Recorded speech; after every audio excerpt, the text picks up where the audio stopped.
Chapter 4. Jonathan Harker's Journal. Continued. I awoke in my own bed. If it be that I had not dreamt, the Count must have carried me here. I tried to satisfy myself on the subject, but could not arrive at any unquestionable result. To be sure, there were certain small evidences, such as that my clothes were folded and laid in a manner which was not my habit. My watch was still unwound, and I was rigorously accustomed to wind it the last thing before going to bed, and many such details. But these things are no proof, for they may have been evidences that my mind was not as usual, and from some cause or other I had certainly been much upset.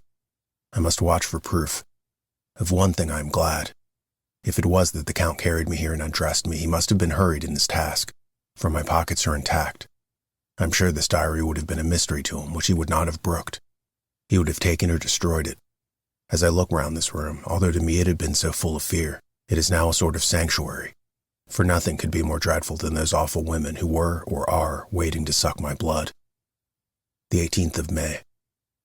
I have been down to look at the room again in daylight. I must know the truth. When I got to the doorway at the top of the stairs, I found it closed. It had been so forcefully driven against the jamb that part of the woodwork was splintered. I could see that the bolt of the lock had not been shot, but the door is fastened from the inside. I fear it was no dream, and must act on this surmise. The 19th of May. I am surely in the toils. Last night the Count asked me in the suavest tones to write 3 letters, one saying that my work here was nearly done and that I should start for home within a few days, another that I was starting on the next morning from the time of the letter, and the third that I had left the castle and arrived at Bistritz. I would fain have rebelled, but felt that in the present state of things it would have been madness to quarrel openly with the Count whilst I am so absolutely in his power, and to refuse would be to excite his suspicion and to arouse his anger. He knows that I know too much, and that I must not live, lest I be dangerous to him. My only chance is to prolong my opportunities. Something may occur which will give me a chance to escape. I saw in his eyes something of that gathering wrath which was manifest when he hurled that fair woman from him. He explained to me that posts were few and uncertain, and that my writing now would ensure ease of mind to my friends. And he assured me with so much impressiveness that he would countermand the later letters, which would be held over at Bistritz until due time in case chance would admit of my prolonging my stay. That to oppose him would have been to create new suspicion. I therefore pretended to fall in with his views and asked him what dates I should put on the letters. He calculated a minute and then said, the first should be June 12th, the second June 19th, and the third June 29th. I know now the span of my life. God help me. The 28th of May. There is a chance of escape, or at any rate of being able to send word home. A band of Sagani have come to the castle and are encamped in the courtyard. The Sagani are gypsies. I have notes of them in my book.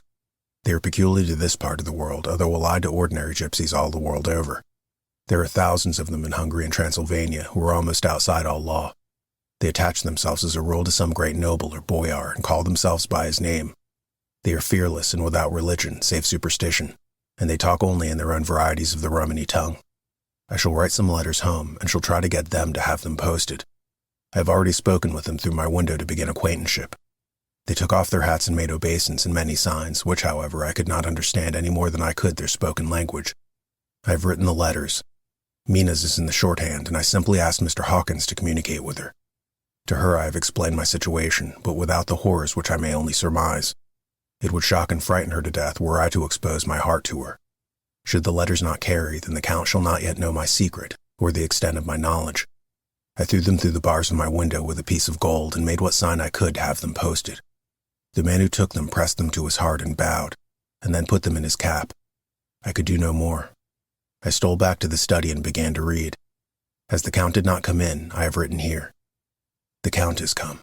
He sat beside me and said in his smoothest voice as he opened 2 letters, the Sagani has given me these, of which, though I know not whence they come, I shall of course take care.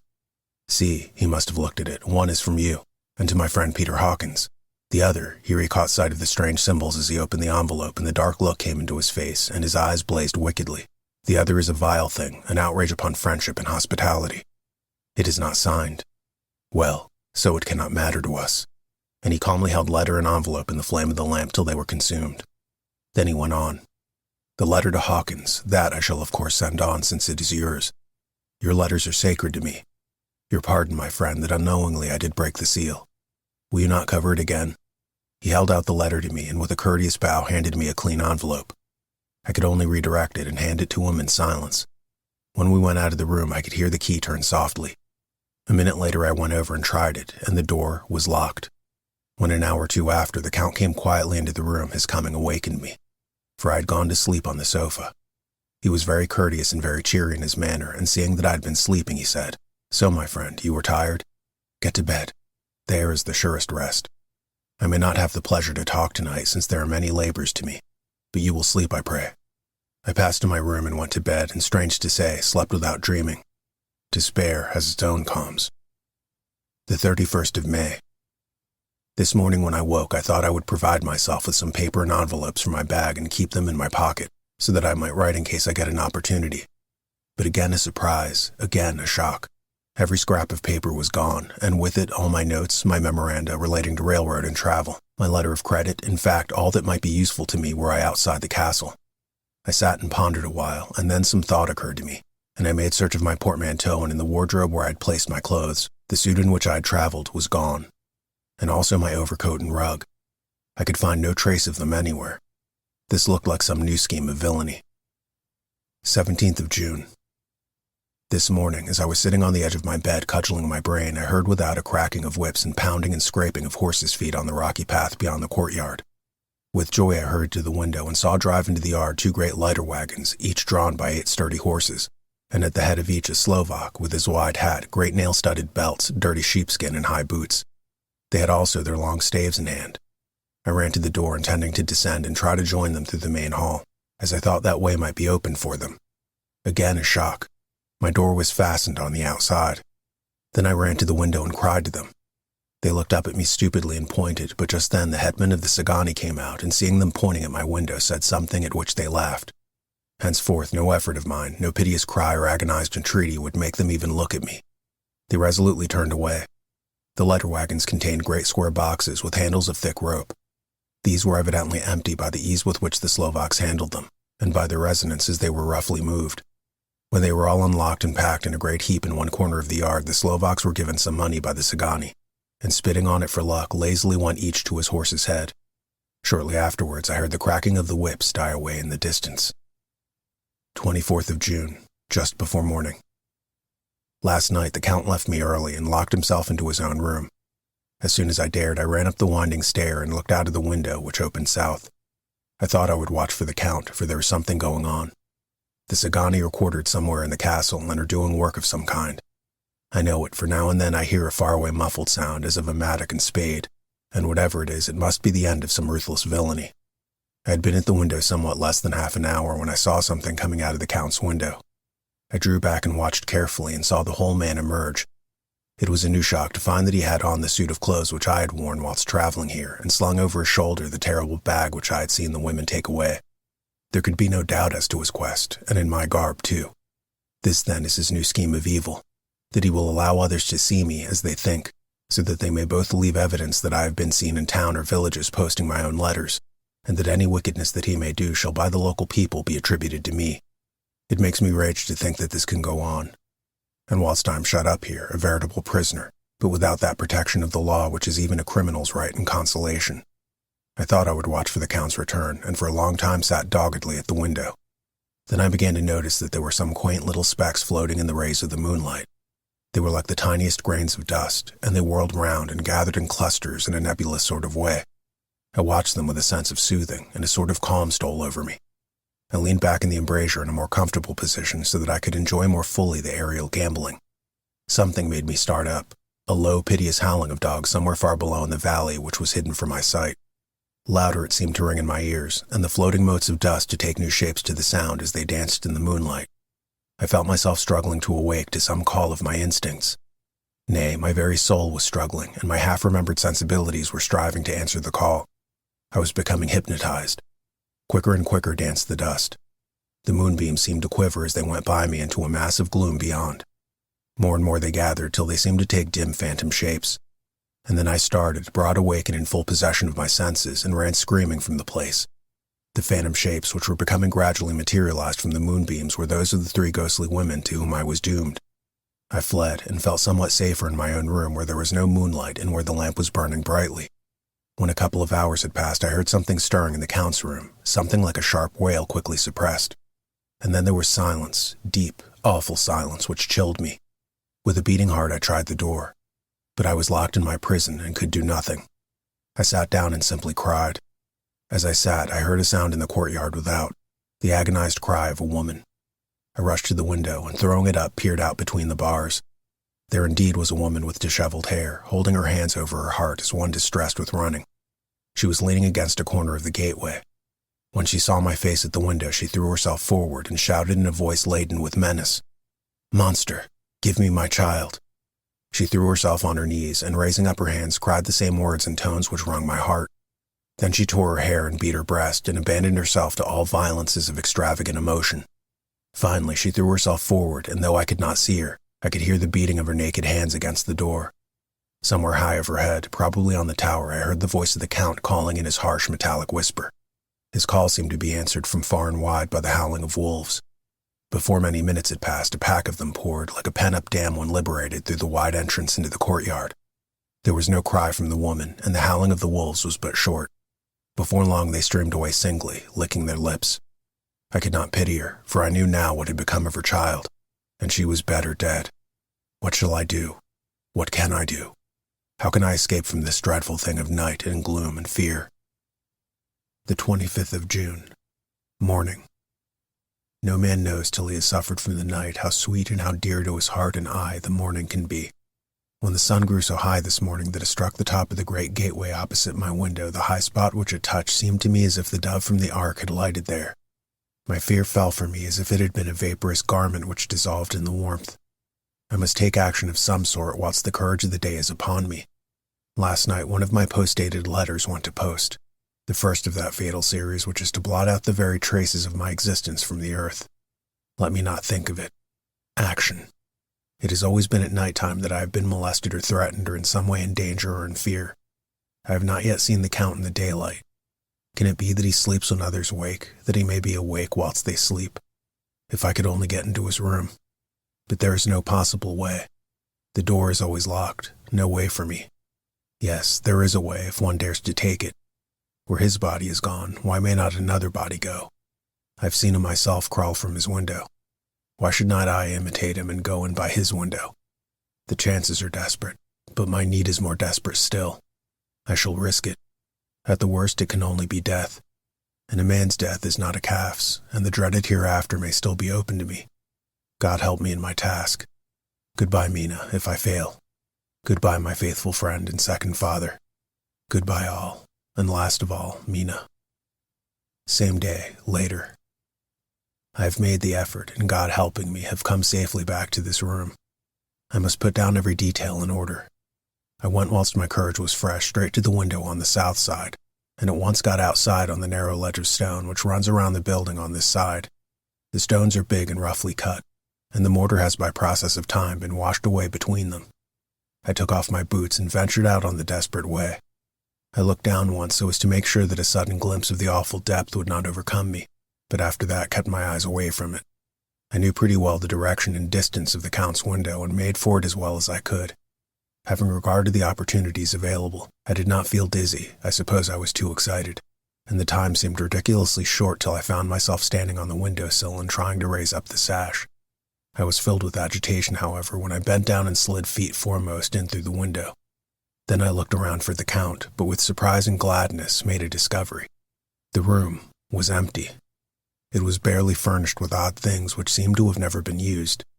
The furniture was something the same style as that in the south rooms and was covered with dust. I looked for the key, but it was not in the lock, and I could not find it anywhere. The only thing I found was a great heap of gold in one corner. Gold of all kinds, Roman and British and Austrian and Hungarian and Greek and Turkish money, covered with a film of dust as though it had lain long in the ground. None of it that I noticed was less than 300 years old. There were also chains and ornaments, some jeweled, but all of them old and stained. At one corner of the room was a heavy door. I tried it, for since I could not find the key of the room or the key of the outer door, which was the main object of my search, I must make further examination, or all my efforts would be in vain. It was open, and led through a stone passage to a circular stairway which went steeply down. I descended, minding carefully where I went, for the stairs were dark, being only lit by loopholes in the heavy masonry. At the bottom there was a dark tunnel-like passage through which came a deathly, sickly odor, the odor of old earth newly turned. As I went through the passage, the smell grew closer and heavier. At last, I pulled open a heavy door which stood ajar and found myself in an old ruined chapel, which had evidently been used as a graveyard. The roof was broken, and in 2 places were steps leading to vaults. But the ground had recently been dug over, and the earth placed in great wooden boxes, manifestly those which had been brought by the Slovaks. There was nobody about, and I made a search of any further outlet, but there was none. Then I went over every inch of the ground so as not to lose a chance. I went down even into the vaults where the dim light struggled, although to do so was a dread to my very soul. Into 2 of these I went, but saw nothing except fragments of old coffins and piles of dust. In the 3rd, however, I made a discovery. There, in one of the great boxes, of which there were 50 in all, on a pile of newly dug earth, lay the Count. He was either dead or asleep, I could not say which, for the eyes were open and stony but without the glassiness of death, and the cheeks had the warmth of life through their pallor. The lips were as red as ever, but there was no sign of movement, no pulse, no breath, no beating of the heart. I bent over him and tried to find any sign of life, but in vain. He could not have lain there long, for the earthy smell would have passed away in a few hours. By the side of the box was its cover, pierced with holes here and there. I thought he might have the keys on him, but when I went to search I saw the dead eyes, and in them, dead though they were, such a look of hate, though unconscious of me or my presence, that I fled from the place, and leaving the Count's room by the window, crawled again up the castle wall. Regaining my room, I threw myself panting upon the bed and tried to think. The 29th of June. Today is the date of my last letter, and the Count has taken steps to prove that it was genuine. For again I saw him leave the castle by the same window, and in my clothes. As he went down the wall, lizard fashion, I wished I had a gun or some lethal weapon that I might destroy him. But I fear that no weapon wrought alone by man's hand would have any effect on him. I dared not wait to see him return, for I feared to see those weird sisters. I came back to the library and read there till I fell asleep. I was awakened by the Count, who looked at me as grimly as a man can look as he said, "Tomorrow, my friend, we must part. You return to your beautiful England, I to some work which may have such an end that we may never meet. Your letter home has been dispatched. Tomorrow I shall not be here, but all shall be ready for your journey. In the morning come the Sagani, who have some laborers of their own here, and also come some Slovaks. When they have gone, my carriage shall come for you and shall bear you to the Borgo Pass to meet the diligence from Bukovina to Bistritz. But I am in hopes that I shall see more of you at Castle Dracula." I suspected and determined to test his sincerity. Sincerity. It seems like a profanation of the word to write it in connection with such a monster, so asked him point blank, "Why may I not go tonight?" "Because, dear sir, my coachman and horses are away on a mission." "But I would walk with pleasure. I want to get away at once." He smiled, such a soft, smooth, diabolical smile that I knew there was some trick behind his smoothness. He said, "And your baggage?" "I do not care about it. I can send for it some other time." The Count stood up and said with a sweet courtesy which made me rub my eyes, it seemed so unreal, "You English have a saying which is close to my heart, for its spirit is that which rules our boyars. Welcome is coming, speed the parting guest. Come with me, my dear young friend. Not an hour shall you wait in my house against your will, though sad I am at your going, and that you so suddenly desire it. Come." With a stately gravity, he, with lamp, preceded me down the stairs and along the hall. Suddenly he stopped. Hark! Close at hand came the howling of many wolves. It was almost as if the sound sprang up at the rising of his hand, just as the music of a great orchestra seems to leap under the baton of the conductor. After a pause of a moment, he proceeded in a stately way to the door, drew back the ponderous bolts, unhooked the heavy chains, and began to draw it open. To my intense astonishment, I saw that it was unlocked. Suspiciously I looked around, but could see no key of any kind. As the door began to open, the howling of the wolves without grew louder and angrier. Their red jaws with champing teeth and their blunt-clawed feet as they leaped came in through the opening door. I knew then that to struggle at the moment against the Count was useless. With such allies as these at his command, I could do nothing. But still, the door continued slowly to open, and only the Count's body stood in the gap. Suddenly it struck me that this might be the moment and means of my doom. I was to be given to the wolves, and at my own instigation. There was a diabolical wickedness in the idea great enough for the Count, and as a last chance I cried out, "Shut the door, I shall wait till morning," and covered my face with my hands to hide my tears of bitter disappointment. With one sweep of his powerful arm, the Count threw the door shut, and the great bolts clanged and echoed through the hall as they shot back into their places. In silence we returned to the library, and after a minute or two I went to my own room. The last I saw of Count Dracula was his kissing his hand to me with a red light of triumph in his eyes, and with a smile that Judas in hell might be proud of. When I was in my room and about to lie down, I thought I heard a whispering at my door. I went to it softly and listened. Unless my ears deceived me, I heard the voice of the Count. Back to your own place. Your time has not yet come. Wait, have patience. Tonight is mine. Tomorrow night is yours. There was a low, sweet ripple of laughter, and in a rage I threw open the door and saw without the 3 terrible women licking their lips. As I appeared, they all joined in a horrible laugh and ran away. I came back to my room and threw myself on my knees. It is then so near the end. Tomorrow. Lord, help me, and those to whom I am dear. The 30th of June. Morning. These may be the last words I ever write in this diary. I slept till just before dawn, and when I woke threw myself on my knees, for I determined that if death came, he should find me ready. At last I felt that subtle change in the air, and knew that the morning had come.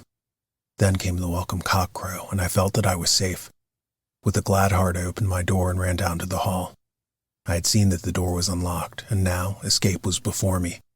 With hands that trembled with eagerness, I unhooked the chains and drew back the massive bolts. But the door would not move. Despair seized me. I pulled and pulled at the door and shook it till, massive as it was, it rattled in its casement. I could see the bolt shot.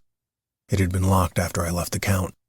Then a wild desire took me to obtain the key at any risk, and I determined then and there to scale the wall again and gain the Count's room. He might kill me, but death now seemed the happier choice of evils. Without a pause, I rushed up to the east window and scrambled down the wall as before into the Count's room.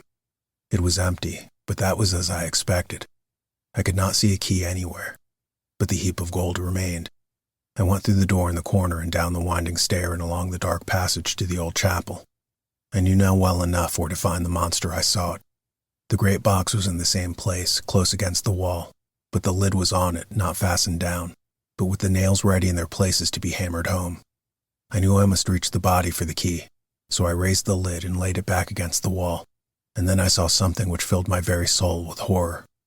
There lay the Count, but looking as if his youth had been half renewed, for the white hair and mustache were changed to dark iron gray. The cheeks were fuller, and the white skin seemed ruby red underneath. The mouth was redder than ever, for on the lips were gouts of fresh blood which trickled from the corners of the mouth and ran over the chin and neck. Even the deep burning eyes seemed set amongst swollen flesh, for the lids and pouches underneath were bloated. It seemed as if the whole awful creature were simply gorged with blood. He lay like a filthy leech, exhausted with his repletion. I shuddered as I bent over to touch him, and every sense in me revolted at the contact. But I had to search, or I was lost. The coming night might see my own body a banquet in a similar way to those horrid 3. I felt all over the body, but no sign could I find of the key. Then I stopped and looked at the Count. There was a mocking smile on the bloated face which seemed to drive me mad. This was the being I was helping to transfer to London, where perhaps for centuries to come he might amongst its teeming millions satiate his lust for blood and create a new ever-widening circle of semi-demons to batten on the helpless. The very thought drove me mad. A terrible desire came upon me to rid the world of such a monster. There was no lethal weapon at hand, but I seized a shovel which the workmen had been using to fill the cases, and lifting it high, struck with the edge downward at the hateful face. But as I did so, the head turned, and the eyes fell full upon me, with all their blaze of basilisk horror. The sight seemed to paralyze me, and the shovel turned in my hand and glanced from the face, merely making a deep gash above the forehead. The shovel fell from my hand across the box, and as I pulled away from the flange, the blade caught the edge of the lid where it fell over again, and hid the horrid thing from my sight. The last glimpse I had was of the bloated face, blood-stained and fixed with a grin of malice which would have held its own in the nethermost hell. I thought and thought what should be my next move, but my brain seemed on fire, and I waited with a despairing feeling growing over me. As I waited, I heard in the distance a gypsy song sung by merry voices coming closer, and through their song the rolling of heavy wheels and the cracking of whips. The Zagani and the Slovaks of whom the Count had spoken were coming. With the last look around and at the box which contained the vile body, I ran from the place and gained the Count's room, determined to rush out at the moment the door should be opened. With strained ears I listened, and heard downstairs the grinding of the key in the great lock and the falling back of the heavy door. There must have been some other means of entry, or someone had a key for one of the locked doors. Then there came the sound of many feet tramping and dying away in some passage which sent up a clanging echo. I turned to run down again towards the vault, where I might find the new entrance. But at the moment there seemed to come a violent puff of wind, and the door to the winding stair blew to with a shock that set the dust from the lintels flying. When I ran to push it open, I found that it was hopelessly fast. I was again a prisoner, and the net of doom was closing round me more closely. As I write, there is in the passage below a sound of many tramping feet and the crash of weights being set down heavily. Doubtless the boxes with their freight of earth. There is a sound of hammering. It is the box being nailed down. Now I can hear the heavy feet tramping along the hall with many other idle feet coming behind them.